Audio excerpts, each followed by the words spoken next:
Here is tonight's edition of the digital highlights. It started off for Texas, trying to get it going offensively. C-Rod dialing it long distance. Well, she definitely got it going early. Just Texas shooting the three ball so well right now. But battled with the drive and kick, and then the Spaniard showing that she has some range as well for Texas Tech. Well, they did. I thought Texas Tech really had that nice spurt to get them back a little bit going in the ball game, shooting the ball well. But Texas, too much to handle. So good in the transition game. Nneka Napali with an easy one there for Texas. And then, oh, somebody's ankles right there, Crystal. Broke him down, but Majionite knocking down the threes. Well, continues to shoot the three ball very well. Really helps at that 4 spot to extend the defense.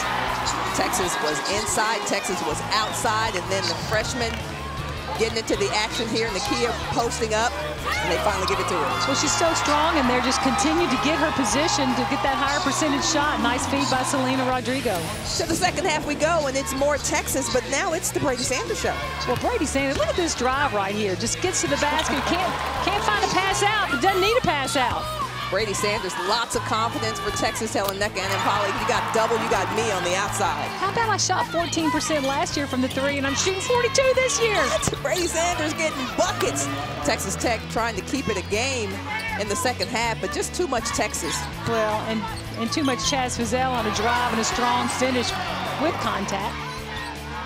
Texas continued. 12 players out of 14 getting into action and scored. Nakia Jones with that bucket. Texas goes to 15-7. 88-51 win over Texas Tech.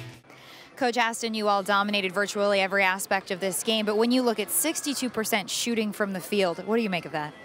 Relaxed. Our team was very relaxed tonight. I don't know in particular what forces them or causes them to be comfortable. Maybe it's the home environment, but I thought before the game I was almost worried we were too relaxed, but we seem like a confident basketball team, and we're starting to understand things offensively. Our point guards are really understanding what we're looking for as a staff, and we're shooting the ball better too.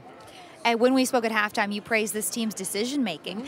How does that make you feel knowing that you're seeing those good decisions being made? Well, you feel great because we struggled for such a period of time with decision-making and too many turnovers and all of that. And I think maybe what hit home with this team is the recognition, just statistically, that we're second, somewhere in the top 2 or 3 in the league in field goal percentage, yet we're near the bottom with the turnover ratio. So we talked about the fact, instead of it being a negative, just say, how good could we be if we weren't turning the ball over? So I think to try to spin it a little bit with them helped, because then they started to realize we can be better, if we just stop throwing the ball everywhere.